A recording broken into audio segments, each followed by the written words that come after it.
So you spoke earlier about the percentage. Persons with disabilities in Nigeria alone is over 35 million, bigger than, we can even constitute a country if we get, True. if we get rugged and crazy like Tracy, we can go constitute a country somewhere and start our own government. But then how can our politicians, the government, and every stakeholder begin to take advantage of this numerical strength? First, to look at what percentage of the population of persons with disabilities are even educated. You might not have an accuracy, but in terms of estimation, how many population have that level of education and how well can we engage them? This season of the Unamplified podcast is sponsored by the GIZ African Union Aware Project. A project aims to strengthen women's representation and participation in political processes. Imagine a society where we just have only one gender, or a society where we do not create opportunities for everyone to thrive. What kind of society would that be?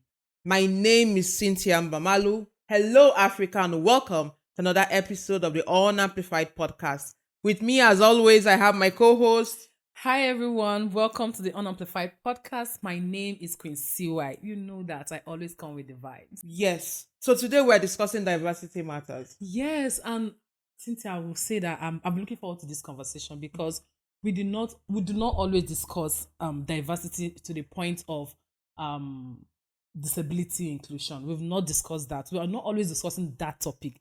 But we've discussed so many topics around diversity, but not in disability inclusion. Actually, yes. And I'm glad you said this. You know, when we're planning, we said we've been talking about inclusion. Yes. We've done a lot around women, young women, even sometimes minority rights. Exactly. But we never talked about disability inclusion. No, and so haven't. I'm really happy that today we have 3 powerful women. Yeah. Wow. 3 powerful women. 2 from Nigeria, 1 from Ghana. And we'll be discussing diversity matters. And I'll hand over to my co-host to introduce our guest, please. All right, we have Grace Jerry, and also we have Esther Taiwai. I don't know if I got your surname correctly. I hope we didn't murder your surname, Esther. Okay, Sylvia. All right. Thank you for the correction. Welcome to the Unamplified podcast.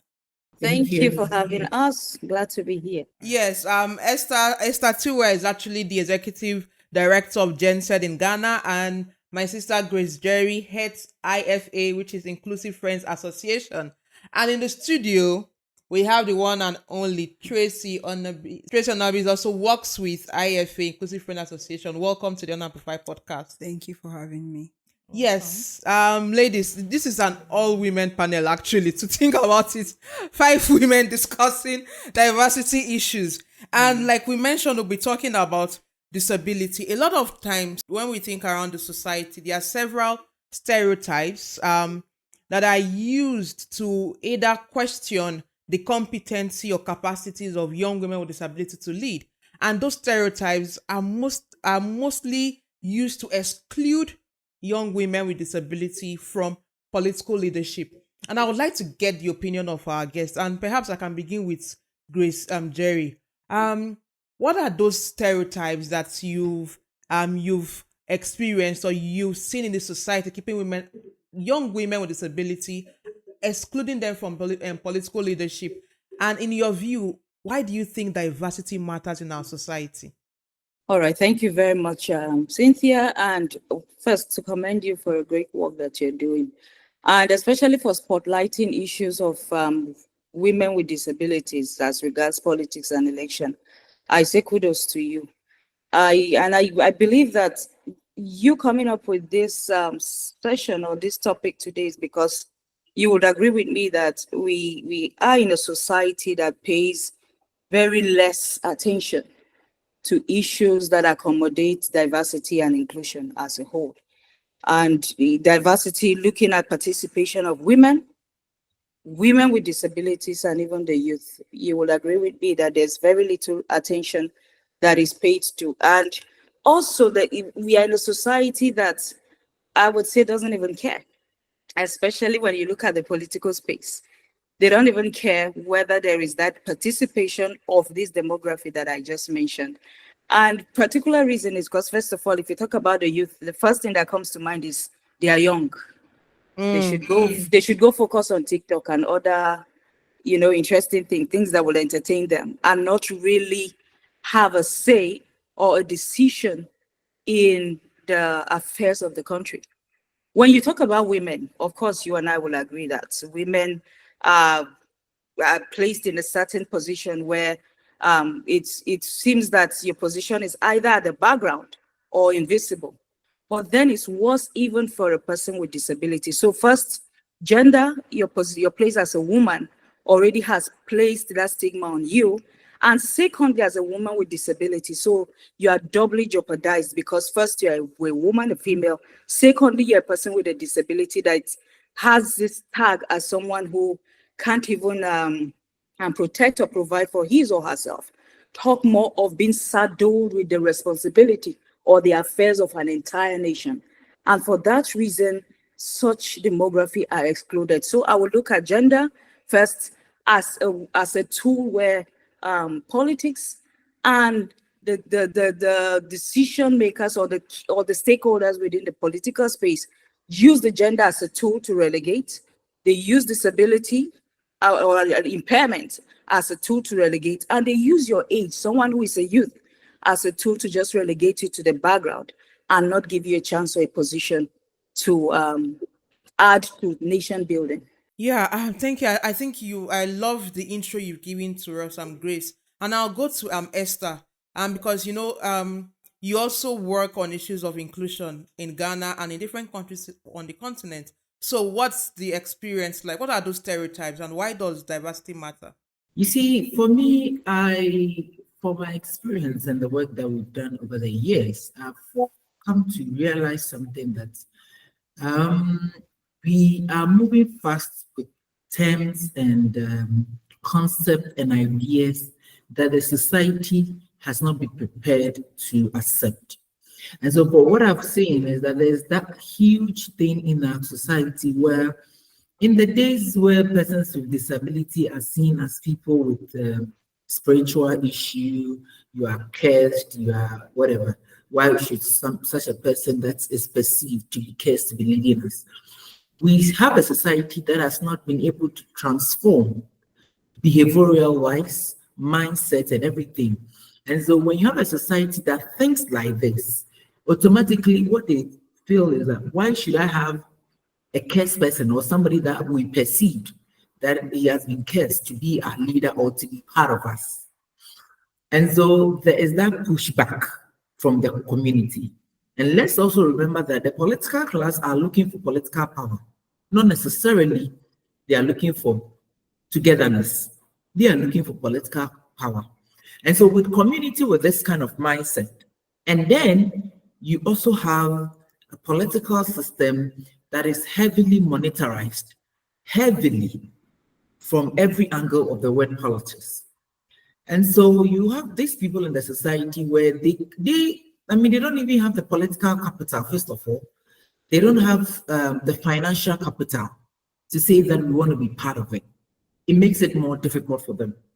And so then society will begin to use issue to become something that they say, how can I have a sick leader? Classical example, there was this minister, he wasn't born with disability, but he had it along the way of life. He had an accident, one of the leg was amputated and all that. And he was given a ministerial position under our former administration. And then he wanted to contest as a member of parliament in the community. The people said, hell no. Why should this person be my MP? If there's an issue and people are running, my MP would need assistance. We need assistance. He can't be a burden on us. And he couldn't win his internal primaries even come to. So I think that we haven't done a lot of work when it comes to the communities that we live in. We've gotten government to get policies and protocols and things in place. It's there, it's on paper. But how are we seeing the implementation? It is not working I mean, in Ghana, under President Kufuor, we had a 10-year moratorium that every government building, every space and all that should be disabled friendly. Every government contract, everything that they do. Ask me, I haven't seen even beds that are disabled friendly for women who are pregnant, even in their hospitals. And so it tells us that the policymakers would succumb to the pressure that we are giving them to look for more inclusive ways to bring more people together. However, when it comes to the people who are working, because in their makeup, these people are not people that we normally think of. They are afterthought of society. And so why do I have to think about them? It's only when we begin to go in there. So it makes the layer of work more difficult. You are not only dealing with government, but you're also dealing with traditional system. You are dealing with religious system. You are dealing with behavioral and mindset. Wow. I love the perspective you also brought around the society. And because at the end, we are a product of our society, we're a product of our socialization. And if the MP or the candidate, the minister who actually was in government already, got an appointment, and when it came to election, the voters did not even see the necessity of voting. So the question was not about competence or capacity. The focus was on the disability. And I think that is what we need to start in discussions around how society views disability and how inclusive we are. Interestingly, data shows that about 8% of Ghanaian population are persons with disability, and in Nigeria, about 15% of our population are persons with disability. Nigeria's population is estimated about 200 plus million. You can imagine 15% of that is getting to it's a significant number that cannot be ignored. On the continent alone, the data shows that about 60 to 80 million of Africans are persons with disability. That is bigger than some countries in Africa, population-wise. And so I'll come to Tracy in the studio, because when we talk about disability, most times we also don't create a space where citizens, Nigerians, Africans with albinism are also represented and are part of the conversation. I think data in Nigeria, in 2019, they said about 2 million Nigerians are persons with citizens with albinism. And I wanted to get your perspective. You've also done a lot of work around advocacy. What has it been like? What are the stereotypes? And why does diversity matter? Okay, thank you again, Cynthia, for having me. Why does diversity matter? I'd like to start from there. You know, I read a quote somewhere that said that the greatest disability is the inability to see another person as more. You know, where you box a person simply because of the impairments that their disability presents, and you write off everything intellectual about them. You know, whatever their thinking faculties could bring to the table, you write it off completely, all because that person has a disability. Then you are the problem and not the person with disability. Now, why does diversity matter? You know, when we embrace diversity, we are open to diverse opinions and perspectives, and of course ideas that will shape the society that we live in. For instance, I, as a person with albinism, you know, and then as a woman again who has faced a lot of discrimination and relegation, if you bring me on board, say the present administration, for instance, were to create an office for me, I would be lawyer. I was going to say I'll be damn lawyer, but since it's going to be ed, I didn't want to emphasize it that way. I'll be lawyer. Why? Because of all of the years I have spent struggling to get to the spotlight, to have my voice heard, to have my say, to have my quota contributed to the scheme of things as a bona fide citizen of Nigeria. So when you are open to diversity and you embrace the community of women, youths, and people with disability, you are going to find people, when they share their ideas and opinions with you, when they share plans with you, that it is devoid of any form of personal aggrandizement. They are not out there to enrich their pockets. They want to genuinely contribute, so that when the impact is being read, or in the future, you know, they leave their footprints on the sands of time and say, I was a part of this. So that is one of the good things that diversity would bring to you. As a person with albinism, yes, a lot of people, not just in Nigeria, would not categorize a person with albinism as a person with disability. Sometimes when I do some of my social media advocacy content, people come to my inbox and be like, Tracy, we know you in school now, you were vibrant and did that. Don't be calling yourself a person with disability. I'm like, is it your disability? It's not. I'm a person with disability. Don't color it. It is what it is. Right? So if I'm patient enough, like depending on the angle they come from, I tell you, okay, this is why albinism is a disability. You can, go and sunbathe. Maybe if the weather is somehow, I want to soak in the sun that God blessed Africa. But I dare not. I will burn. And then I'll have skin cancer and my life will be cut short. So that is a disability. Because disability is when your impairment meets a barrier that limits you from doing what every other person can easily do. That's what disability is basically. It's not the fact that my skin is pale or I squint or I have nystagmus or that a person is an amputee or a wheelchair. Is the impairment that comes together with a barrier that is the disability. So, and again, low vision is very, very common with persons with albinism. So that in itself is a disability. I was in a high profile meeting recently and the man that was speaking to me was like, are you a person with, you don't call yourself a person with albinism? And the guy had nystagmus. Nystagmus is like, I'm trying to look left, but I'm looking right. But in my mind, I know I'm looking left, but the person on the right is seeing me and thinking I'm talking. So he was looking at me like that. And in my mind, but because this guy is a big guy, then I know for I was like, okay, you two are in the community. So that is what makes a person with albinism a person with disability. And the work we are doing, I do mostly, and of course at IFA that we do is around, because creating awareness can never be enough. Yes. People know, some feign not to know, they feign ignorance of this issue. So we keep reminding them why these demographics of people are important and the different impairments that they present. And a lot of people will not want to embrace diversity because it's costly in some cases. Okay, if I employ a person who is deaf to work to be on my cabinet, that means I'll need to constantly have a sign language interpreter on my payroll. And people don't want to do that. Or if the person is a wheelchair user and then the building is not physically accessible, I'd need to modify, I'd need to remodel. So people do not have the will to do. So that is where we still have a lot of the challenges that gradually we are unbundling. I like the fact you said that when the government include people with disability, it makes you loyal. Yeah, it makes you, because yes, they do the work, and I actually believe that, because when you include me in something, I want to do what you want me to do. Exactly. I want to participate. I want to be loyal to you. I want to listen to you.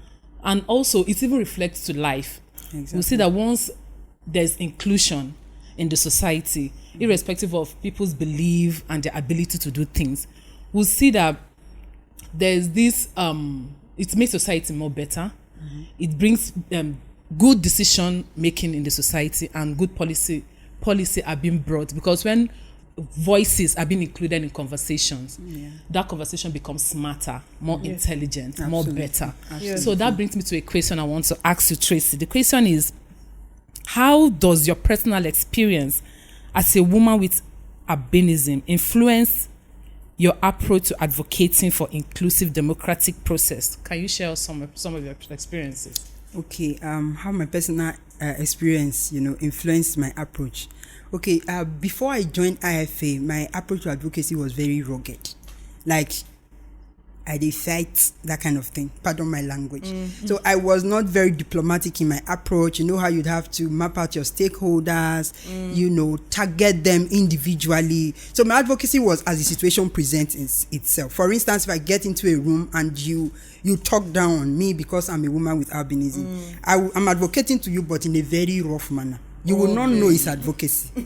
It's at the end I will not let you know, actually, I was trying to enlighten you and stuff. But at first, you would see that this is confrontation I am doing. Like band for band. Like, exactly.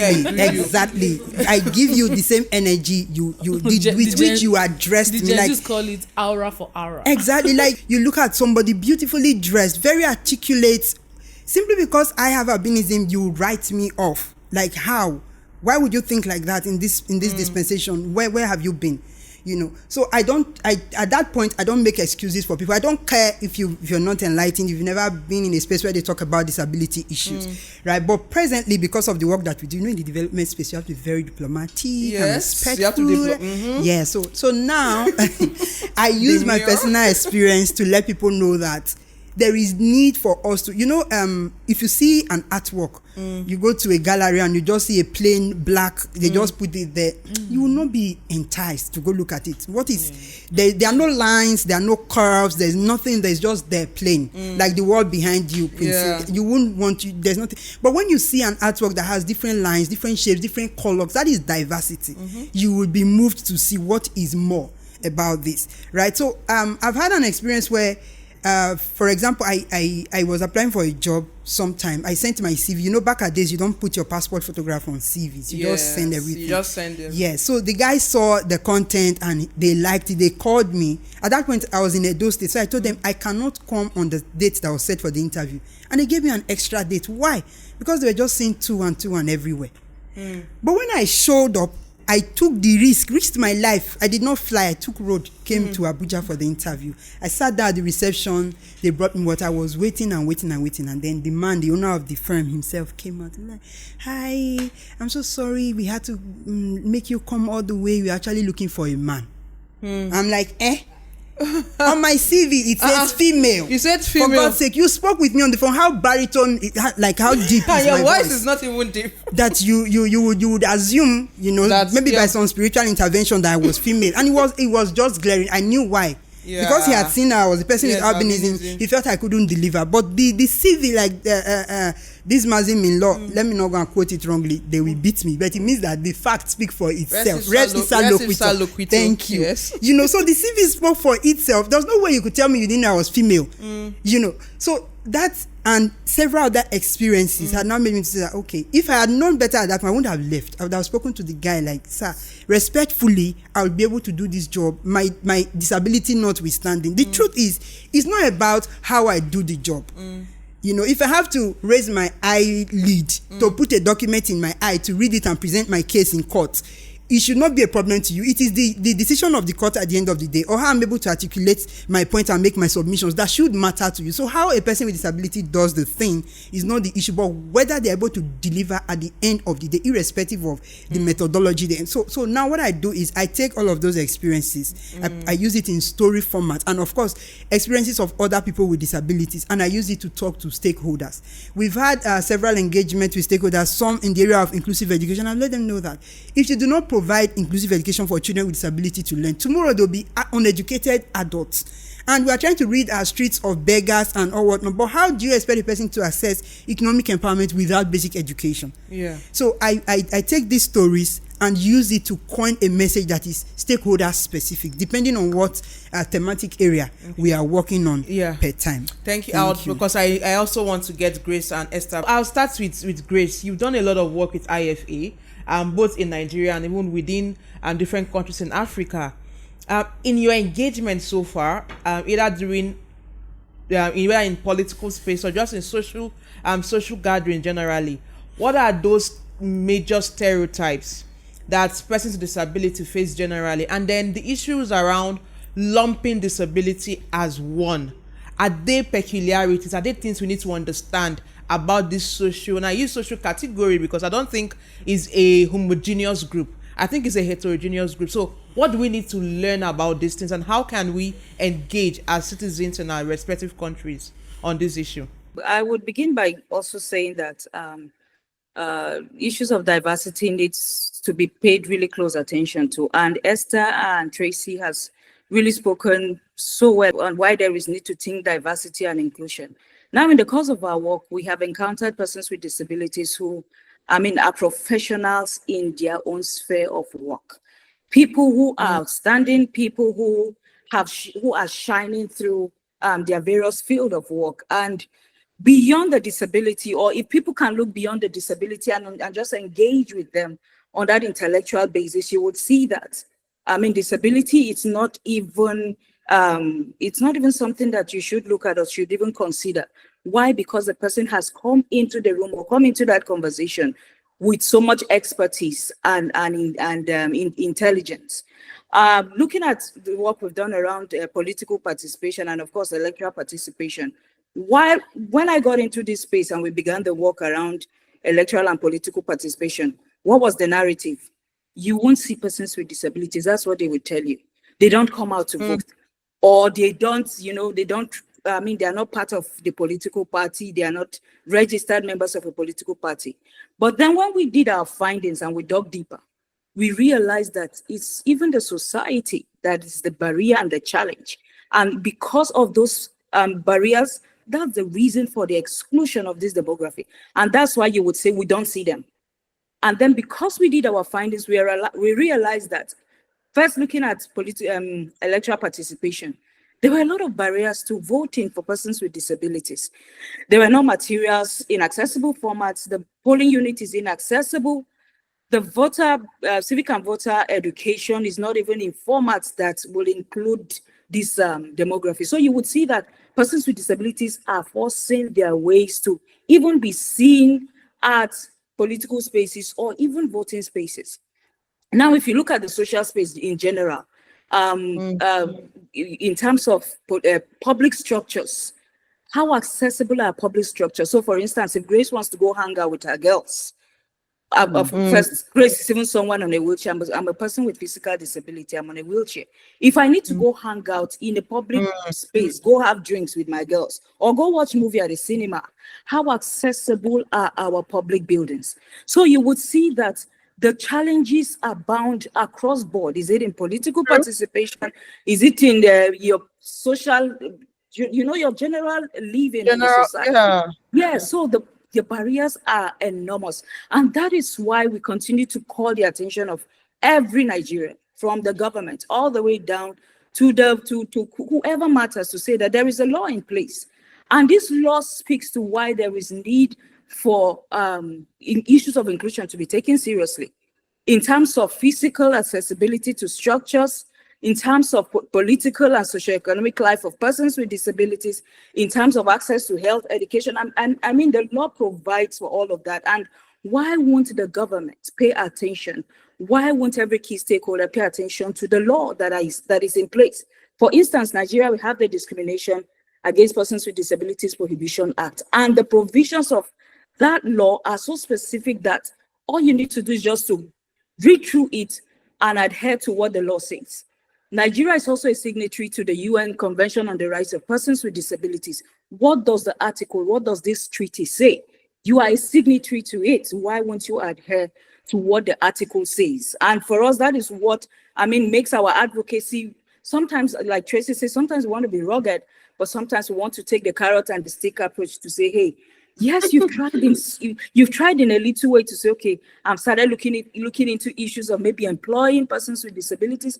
But now the question on our side is, the law says at least 5%, the minimum. Have you even given at least the 5% minimum employment quota opportunity to this community of persons with disability? What else does the law say? The law speaks about access to public and private buildings.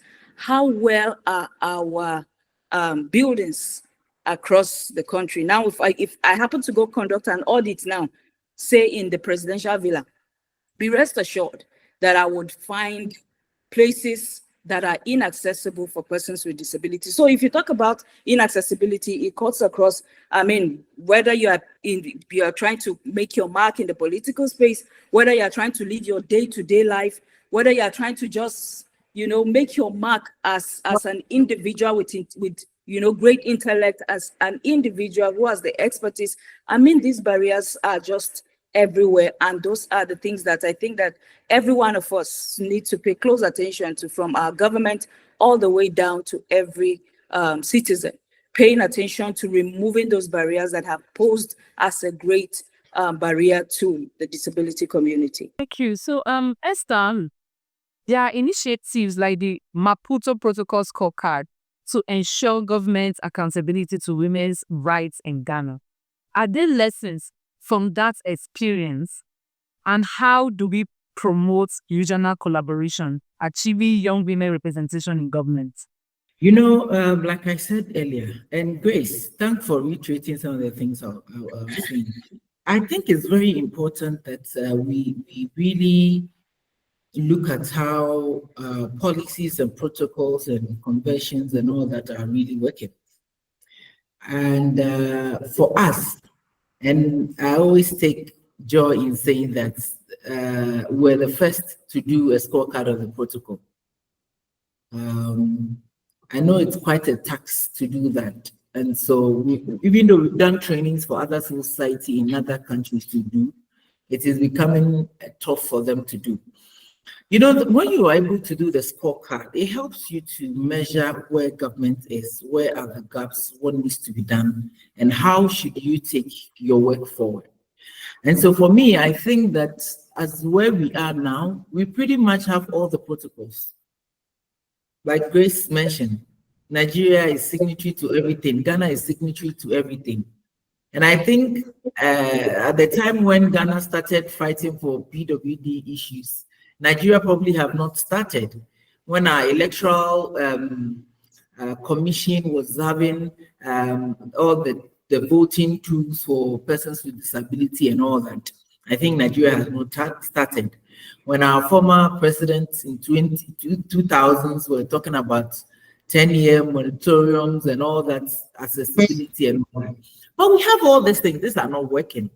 And like I said, the only time that we will actually see that it will work is when things like the scorecard are done and done properly and begin to look at the areas of the discussion. Because if you meet any government, they will begin to tell you, oh, persons with disability can vote in Ghana. Oh, we have the Disability Act. They say all those things and then you clap for them and you're like, oh, they've ticked the box. Yeah. And so, yes, the scorecard is a great tool if we really want to hold our leaders accountable, if we really want to see where our heart is. Because you see, if you look at Ghana, we have the medium-term development plan because we do the local governance system. And in the plan, most assemblies have the disability budget. In the disability budget, I think it's around 2.5%. And in recent times, they've advocated for it to be 5%. Now, when there's time for public account committee to meet the assemblies to account for the monies that have been given to them, you hear stories like, oh, the 2% was used for funeral contribution. The 2% was used for this and that. Hardly. In fact, almost all the assemblies, they will tell you, oh, part was used for this, but majority of the money was diverted for something else, which was not budgeted for. And so for me, I think some of these things will bring out some of these nuances in the system and how can we curtail it so that our advocacy will yield the fruit that it deserves. From my experience, I used to do a lot of Gragra advocacy. It doesn't yield anything.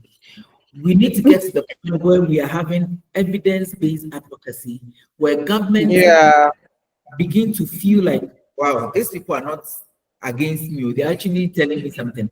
I remember when we did the scorecard, in the economic area, we were doing better. The government were happy. Oh, even they have scored us this. Oh, so it means that we are work in progress. You know, for me, that was the time I also realized that, hey, for a minute, I've been working and been talking about things that have even, some have changed, some have not even started the word change, you know, but I've not even been focusing on so many other things.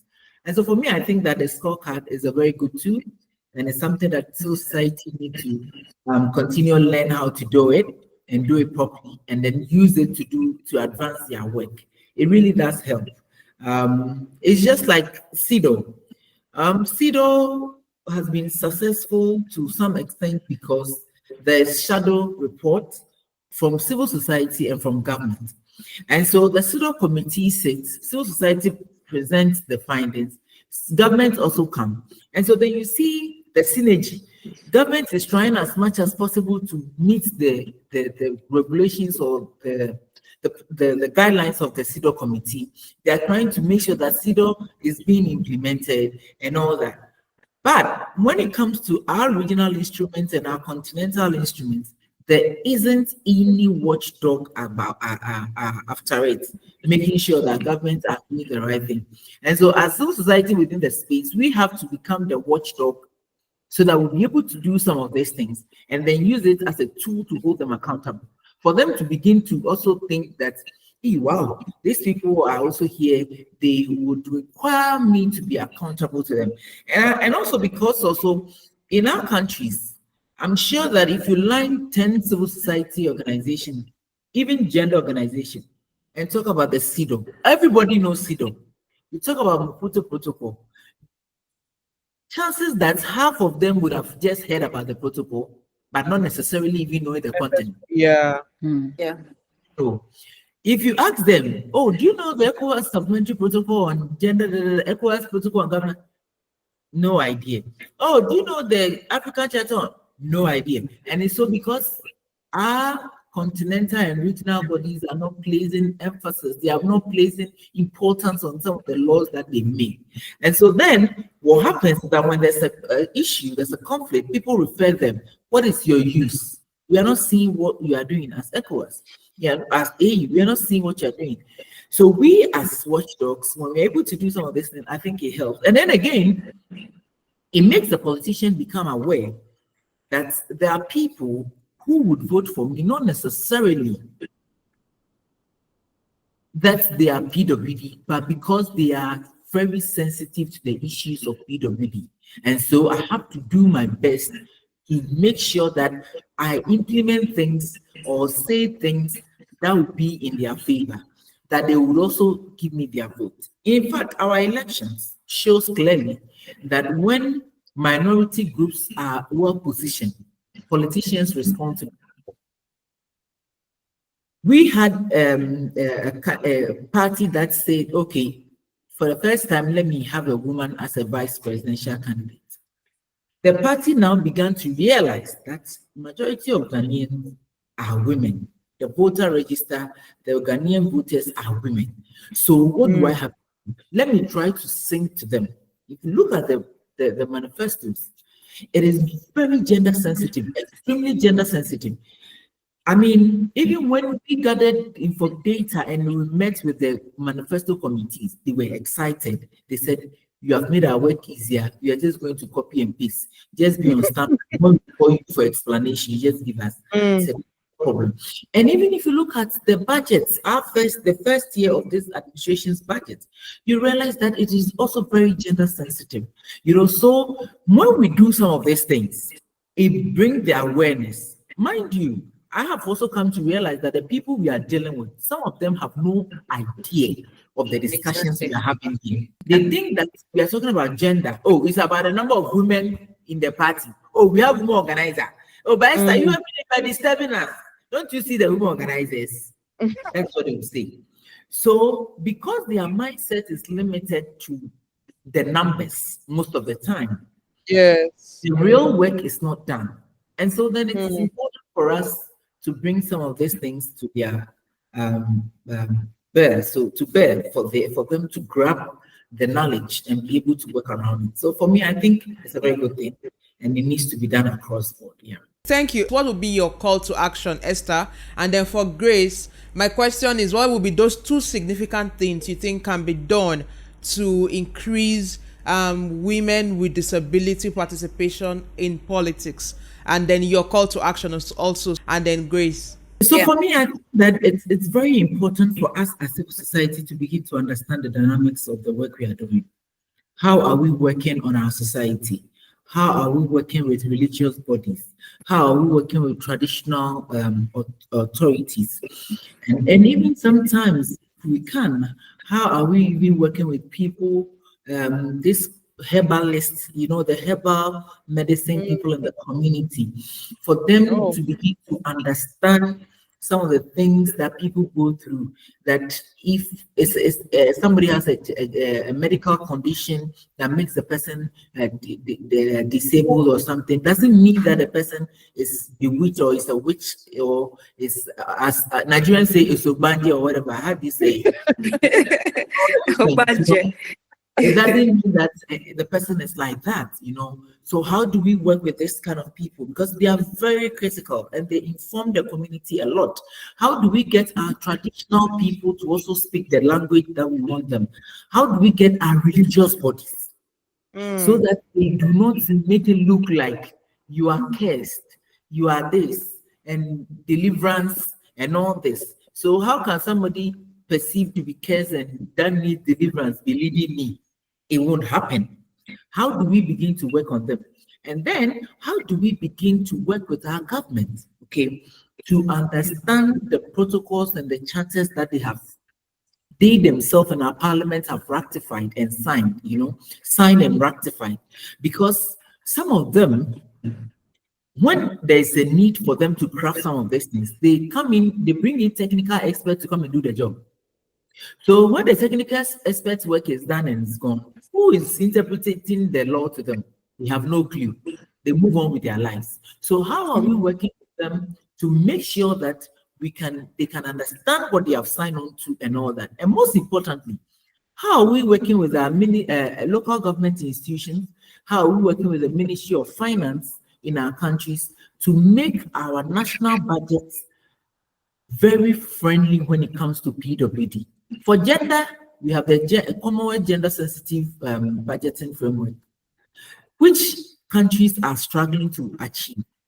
Most Ministry of Finance, if you talk to them, they have no knowledge of the Commonwealth Sensitive Budgeting. And so then our budget processes is a bottom-up approach. So how are the municipal and the district assemblies crafting budgets that are PWD and gender sensitive? For me, these are the areas where I think if you are able, because you can't do advocacy without talking about resource. Yes. Because if for example, we have been saying we need sanitary pad. For the first time, the government's budget that was read had a budget line for sanitary pad for school children in rural community. So if there is no budget line, how would that advocacy be? I have been on radio, I have been on television. Where haven't I been to discuss this issue? I didn't see anything. But the moment I began to deal with the right stakeholders and talking about, Commonwealth sensitive budgeting, make sure it's gender sensitive enough, this is a critical issue. Today we've seen change. Now it is up for us as civil society. That's why the scorecards and all those things are very important, because the budget has so much gender issues that if I'm unable to track M&E, the monitoring, evaluation, and the learning process, if we are not also able to do that and document that well, that then becomes a big challenge for us to see progress or to even say that we are seeing fruit of the advocacy that we are doing. So I think these are the areas. Thank you, Esther. If I leave you, we keep talking. Grace, please. Thank you, Esther. Okay, so yes, I want to draw the attention of both political parties, government, every individual to the numerical strength that the disability community have, and why there is need to take advantage of the numerical strength. So you spoke earlier about the percentage. Persons with disabilities in Nigeria alone is over 35 million, bigger than, we can even constitute a country if we get, if we get rugged and crazy like Tracy. We can go constitute a country somewhere and start our own government. But then how can our politicians, the government, and every stakeholder begin to take advantage of this numerical strength? First, to look at what percentage of the population of persons with disabilities are even educated. You might not have an accuracy, but in terms of estimation, how many population have that level of education and how well can we engage them? And begin to target ways in which you can engage them. So in terms of employment quota, how many of them are even graduates, and how can we begin to open up spaces for employment opportunities for them? How many of them are interested in politics, and how can we begin to promote them? So taking a quick look at what political party constitutions and some of their, like the manifestos are saying, you might see a clause somewhere within this constitution or manifesto that speaks to disability. But how well does it represent the disability community? So I think for me, first, there is need to even review what the Constitution says about participation of persons with disability. How can it be reviewed such that those clauses, so that those lines are given some form of strength, where persons with disabilities are not just card-carrying members of political parties, but are also playing very active role, not just to sit at the background and then the box is ticked to say that, yes, we have persons with disabilities. But how do you make them vocal How do you make them visible within political party structure? I think that is something that you should begin to look at. And in terms of empowering someone who wants to run for an elective, office goes beyond just sitting in a meeting, but there's need to look at the technical, how to build the technical knowledge of that person with disability, with which he or she knows how to strategically, engage, how to strategically run for an elective office is very, very important. So you look at political education, especially for persons with disability, and just position them to run for this elective office. We look at the place of funding. How do you make funding available? One of the interesting conversations in Nigeria right now is the affirmative action for women, given, a certain Cynthia, I know you are one of the people who are very vocal about that. Yes. But then if you look at the affirmative action for women, the question I sit and I ask myself is, in this affirmative action for women, where is the place of women with disability? And I was talking with a law member some few weeks ago, and I'm like, if women are going to push for their own, people with disabilities, we need to also push for, specific seats for persons with disabilities in the parliament. We need to begin to push for. And he started laughing, he said, women have not finished their own disability. People want to come with their own. I said, yes, because we form a very huge percentage in the society. Yeah. If you look at the number, our issues shouldn't be generalized, because when you generalize issues, the main issues are, they get swallowed up within the overall issue. And that's why we always want to make our issues a standalone. So if we are talking about affirmative action for women, how many percentage of this affirmative action would even go to women with disabilities? So you see that, the push, we still have a long way to push, but there is need for us to continue to work together. The women group, I think it's now that we need to start working together and say, okay, in this affirmative action, what percentage are we even going to give to women with disabilities, and begin to push for that? But then overall, I look at political education for the community of persons with disabilities. I look at the need to give employment quota opportunities to those who have the expertise and the education and the qualification.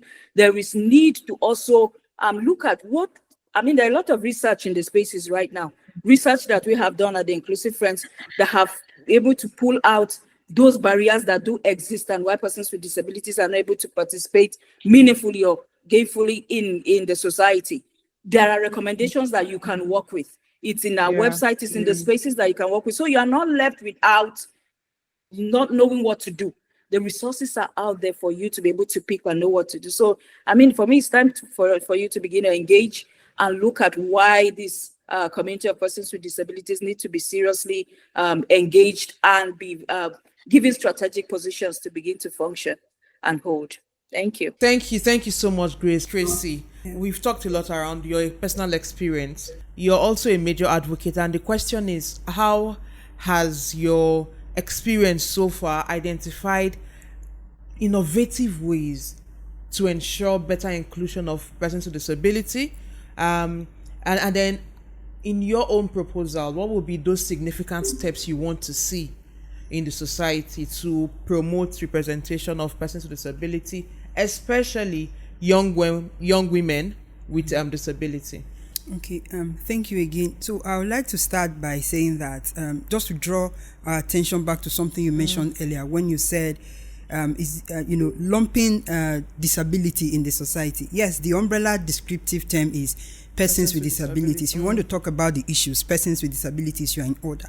But when it comes to maybe say a programmatic approach or interventions, as it were, maybe to tackle an issue, then there will be need to onboarding, because it's not a one size fits all at that point. Now you're no longer talking the talk, you're about to do the work.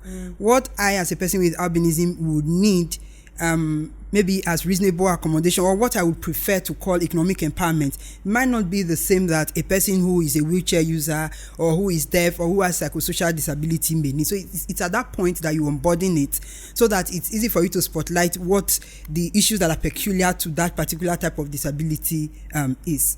So for innovative ways to approach, thank God for technology. We are no longer in the dark ages. We're in a very bright age now, where everybody can basically see everything from wherever. I think witches and wizards now would envy the world, because then, they are the only people who could see, then we would say, they have seen your future, and but now from my room in one lungu, I'm seeing what is happening in America and stuff. So that is the innovation. So we leverage all of these mediums to engage stakeholders, whether far or near. I can be in Nigeria and I'm talking to a stakeholder that is not even within the continent because of the power of social media and new new communication tools everywhere. So that's something we do from time to time. We put out content with specific messages, on a specific theme targeted at stakeholders in different corners of the world. And also building capacity of our community to also engage using these tools, because the messages can never be enough, the voices can never be enough. Now, as far as increasing or enhancing participation of women and young women with disabilities, yes, thank God my ED spoke about the 35% affirmative action. The Disability Act is always stressing on 5% everywhere. So I would like to also propose that on this affirmative action, let's also have 5% for women with disabilities. And why we are saying we want to have 5% for women with disabilities, let it not be on paper. There are a lot of CSOs in Nigeria that are promoting the rights of women, political participation for women. How much synergy have you formed? How much partnership have you formed with organizations of persons with disabilities like IFA, for instance? If you're having a capacity building for women in the rural areas, to teach them about political processes and build their interest in participating, do you factor in women with disabilities within that locality to be beneficiaries of that activity? That is very key. That is the way you can be able to bridge that quota gap, and have them represented. And then again, when the opportunity comes, may capacity not be lacking. If we now say, okay, we're giving 5% quota to women with disabilities, and then they now look around, and there is nobody that fits the shoes, that can wear the cap and actually deliver on that office, that would be a big slap on the disability community. So there is need for capacity building for young women with disabilities. Gone are the days when you just sit and you throw a pity party, you are bemoaning your fate and all of that. Technology has made life easier. I also know there is a capacity gap as well in terms of using technology tools and all of that. But that's important. Like one of my former colleagues told me, you have to go and find this knowledge yourself. It may come to you, but when you don't know. So before it comes to you, find it and be able to use it, right? So organizations of persons with disabilities, other CSOs should join efforts to build capacity of young women with disabilities, so that when the opportunity comes, in the event that the government, our leadership system in Nigeria is very funny. Something can happen now, we wake up tomorrow and there is news all over the place that 35% affirmative action is now in place. In fact, we are removing 10 men and bringing in, it's very possible. And then I say, okay, let's make 3 women with disabilities part of that 10. And now we are now looking everywhere to find 3 women with disabilities that would fit. Another approach I would suggest is mentorship. Women who have been in the space, who are doing well, who started from whatever level of leadership and rose to the top, need to mentor other women who are interested. Women with and without disabilities who are interested. Not just women in Nigeria alone, it could be in other part of the continent or even outside the continent. It will not be a bad idea for a Tracy, for instance, to go and intern in Washington, D.C., under a parliamentarian who has a disability. It's just an example. I'm just saying. In Ghana? Yes, my sister Esther would, of course. Oh, you're looking for your trouble. Absolutely. The thing is, anywhere is fine, so long as the person, is ready to trickle down that knowledge, because we will not be on the seat forever. So if we mentor, then we are sure that at least to some extent, the future of our political landscape is safe in the hands of the people that we have mentored. And of course, funding. Women with disabilities, women without disabilities, we all lack money. We do not have the technical know-how to move funds the way funds are moved, in the way that they can sponsor some of these things. Literal meaning of move. Let's not go to the golden rule or anything. So there is need for the society to support us however they can. If it's to maybe reduce the cost of acquiring the forms for positions and all of those things. And before I forget also, our political parties need to begin to implement these quota systems in the leadership of a political party. How many women are there? How many women with disabilities are there? And before a political party can make you maybe a PRO or a secretary or something, you have to be a card carrying member. So for people like me who do not have political party membership cards, now is the time to go and get one, because 2027 is around the corner. We want to see the impact of this podcast in 2027 to say that because people listened, they actually keyed in. Someone like me got a card and joined a political party, and because of that I was appointed, and somebody else, ran for office and they won. So that is the result that we need to. But these things will not just happen if we do not do. So what's your call to action to persons with disabilities or people listening? Okay, for people with disabilities, I would say be informed. Find information. Information is power. What you do not know, you cannot use. So find information that would help you build yourself enough to qualify when that opportunity comes. It may be by way of appointment. You may decide to run for office. You have the resources to do so. So there is need to continue to build capacity and stay relevant in the space. Okay. Thank you. Wow, Quincy, what do you think? Well, I just like every point she made, particularly parts where she said technology have made it easier for information to go around concerning the issue. And I would like to state that the mass people in the society need also to be informed about people with disabilities. They should be informed that they are normal people like us. Trust. And they were born the same way we were born. They think like us. They act like us. They do everything like us. And they shouldn't discriminate them. Because by discriminating them, you make them run away from wanting to participate in anything in the society. And also encourage them to participate in political offices. And also capacity building. You should ensure, as you mentioned, you should ensure that we give them all the tools they need to come out and to run for office. Because especially in communication, you should also create channels, especially sign language, ramps, etc., to help them to know what is being talked about with the society. Yeah, I think what you said, I mean, it has been an interesting conversation because we're looking at, if you say diversity matters, then like Esther said, we need better budgets, budget that is national budgets now that are diversity sensitive, in the sense that they provide for disability needs, but also they provide for gender needs, because we need gender sensitive budgets, diversity sensitive, disability sensitive budgets. But the general conversation for me is about the society. How do we, as humans, how do we view our fellow human beings? Because when most times we look at disability issues as if it's a charity case, but it's a human rights issue. Absolutely. Disability is a human rights issue, and we as humans, we must ensure that each time we are creating policies, each time we're even leading advocacy, we're asking that important question: how are we catering? How are we creating spaces for persons with disability to participate? How are we ensuring that persons that the disability community, they have their voices heard, that they have their issues represented, and when they contest for elections, please, for anyone watching, we should stop the discrimination and stigmatization.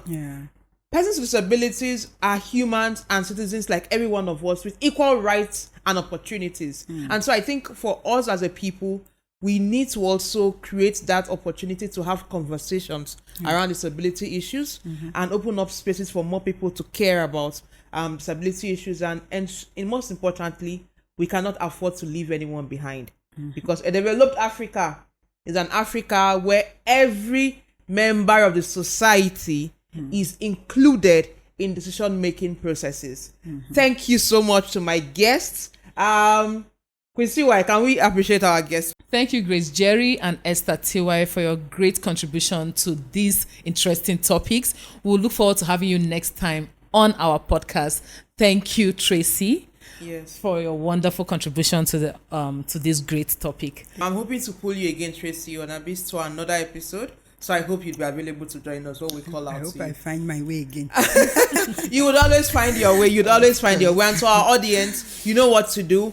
Please like, comment, subscribe on all our social media platforms, on X, on Twitter, on X or Twitter, on Instagram, on Threads actually, and on TikTok. Please follow, like, comment, and on YouTube, don't forget to press the subscribe button. We need you to subscribe to our channel. Keep a date with us every episode, and this is to appreciate the members of the Unamplified podcast team. We have our cinematographer, Fredcoker. We have our director, Hamilton Odems. We have our sound engineer, DJ Drexx. We also have Austin and Ifeanyi Ikume, who also are cinematographers. And we have our co-hosts. They are not here with us today. We have Andrea and we have Ayomide. And to everyone who makes this podcast an amazing show, thank you so much. Keep a date with us next time. You know, like how we always end. When you're on, you're amplified. Cheers to Africa. Cheers to Africa. Okay.